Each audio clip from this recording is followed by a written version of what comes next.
여러분, 지금 당장 비행기를 타고 2시간만 날아가면 도착하는 곳, 에메랄드빛 바다와 하얀 모래사장이 펼쳐진 휴양지의 천국, 어디가 떠오르시나요? 네, 바로 일본의 오키나와입니다. 한국인들이 가장 사랑하는 여행지 중 하나이자 동양의 하와이라고 불리는 이곳은 겉보기에 너무나 평화롭고 아름답기만 합니다. 하지만 여러분, 이 아름다운 바다 아래에 얼마나 깊은 원한과 피눈물이 섞여 있는지 혹시 알고 계신가요?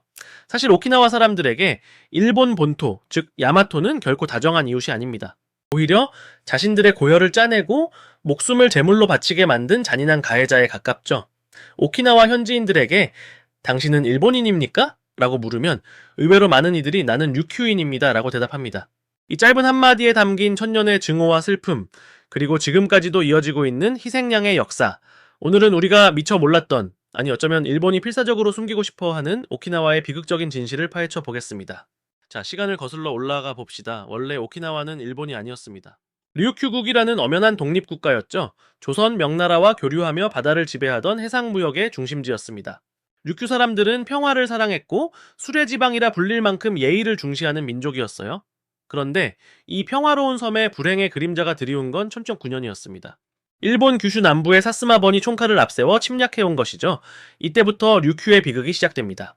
겉으로는 독립국 체제를 유지하게 했지만 실상은 사스마번의 철저한 수탈을 당하는 이중속국의 신세가 된 겁니다. 그러다 1879년 메이지 유신 이후 힘을 키운 일본 제국주의는 아예 이 섬을 통째로 집어삼키기로 합니다. 이름하여 류큐 처분, 군대를 동원해 왕궁을 점령하고 국왕을 강제로 도쿄로 끌고 갔습니다. 말 그대로 나라를 도둑맞은 거죠. 이때부터 일본은 오키나와 사람들의 영혼을 개조하기 시작합니다.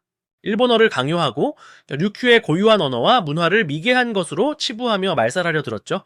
학교에서 류큐 말을 쓰다 걸리면 방언패라는 이름표를 목에 걸고 벌을 세웠습니다. 이건 단순한 언어 교육이 아니었습니다. 너희는 열등한 존재이니 완벽한 일본인이 되기 위해 죽어라 노력하라는 세뇌였죠. 마치 일제강점기 우리 조상들이 겪었던 황국신민화 정책과 판박이 아닙니까? 하지만 오키나와 사람들이 아무리 일본인이 되려 노력해도 본토 사람들의 눈에 그들은 여전히 이등 시민일 뿐이었습니다.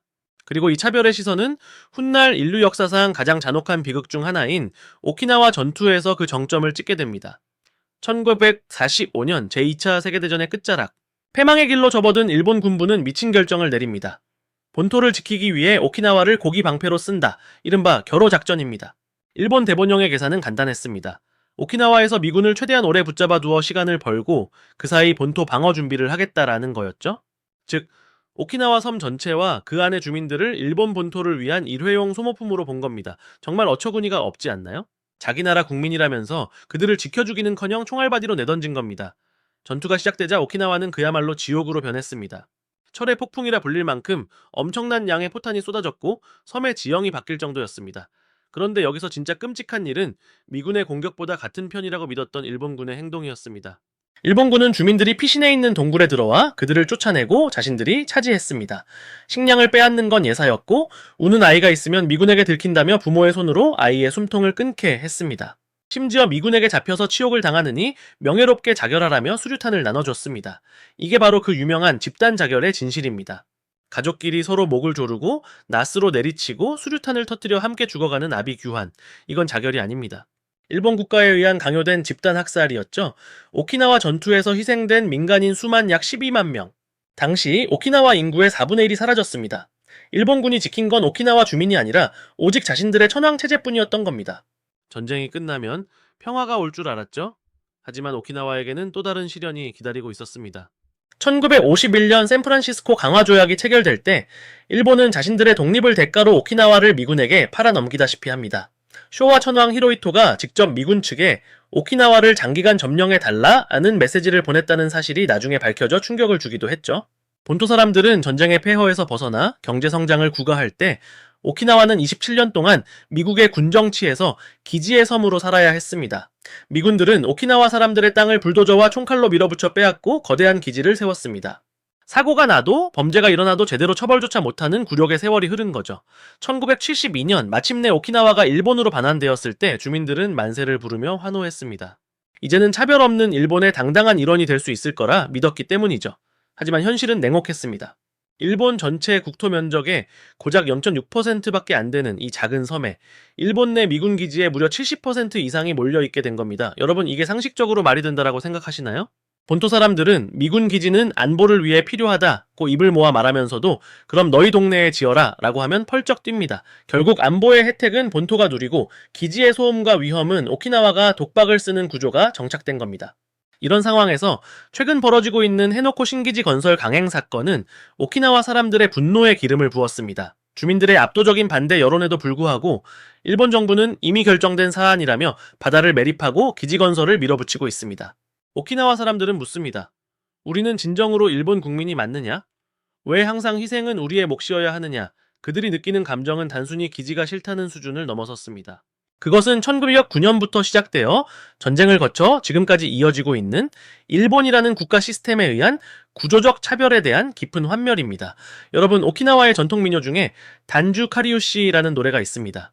축하하는 자리에서 부르는 노래지만 그 가락 속에는 왠지 모를 슬픔이 배어 있죠. 오키나와 사람들은 자신들의 정체성을 찬푸르 문화라고 부릅니다. 이것저것 섞였다라는 뜻의 요리 이름인데 여러 외세의 침략 속에서도 꿋꿋이 자신들의 것을 지켜온 자부심이 담겨 있습니다. 하지만 그 자부심 뒤편에는 우리는 언제쯤 온전한 평화를 누릴 수 있을까라는 절박한 질문이 숨어 있습니다. 일본 본토 사람들에게 오키나와는 그저 가끔 놀러가는 예쁜 섬일지 모릅니다. 하지만 오키나와 사람들에게 그 땅은 조상들의 피가 뿌려진 통곡의 벽이자 여전히 거대한 군사 요새 안에 갇혀있는 감옥이기도 합니다. 일본 정부는 말로만 오키나와에 다가가겠다고 하지만 실제 행동은 여전히 그들을 변방의 소모품으로 취급하고 있는 게 현실이죠. 오키나와가 일본 본토를 좋아하지 않는 이유, 아니 좋아할 수 없는 이유는 명확합니다. 지난 수백 년간 단 한 번도 진심 어린 사과나 대등한 대우를 받아본 적이 없기 때문입니다. 우리가 오키나와의 푸른 바다를 보며 힐링하는 동안에도 그곳에 누군가는 미군 전투기의 굉음 아래서 시위를 이어가고 있습니다. 대호 이상 우리를 희생양으로 삼지 말라는 그들의 외침은 결코 남의 나라 이야기가 아닙니다. 지정학적 요충지라는 이유로 강대국들의 논리에 밀려 민초들의 삶이 짓밟히는 역사는 우리에게도 낯설지 않은 모습이니까요. 오키나와는 지금 이 순간에도 묻고 있습니다. 진정한 평화란 무엇인가? 그리고 국가란 누구를 위해 존재하는가? 오늘 여러분과 함께 나눈 이야기는 단순히 일본의 한 지역 문제가 아닙니다. 그것은 힘의 논리에 의해 지워진 사람들의 목소리를 되찾는 과정이며 역사의 이면에 가려진 진실을 마주하는 일입니다. 다음에 오키나와를 여행하시게 된다면 잠시만 시간을 내어 평화기념공원이나 가마 유적지를 들러보시는 건 어떨까요? 그곳에서 들려오는 이름 없는 희생자들의 숨소리에 귀를 기울여 본다라면 여러분이 보는 오키나와의 바다는 이전과는 조금 다른 빛깔로 다가올 것입니다. 긴 시간 동안 오키나와의 아픈 서사에 귀 기울여 주셔서 감사합니다. 역사는 과거의 기록이 아니라 현재를 비추는 거울이라고 하죠. 오키나와의 비극이 반복되지 않기 위해 우리가 기억해야 할 것은 무엇인지 다시 한번 생각해보게 되는 대목입니다. 지금까지 지식 스토리텔러였습니다.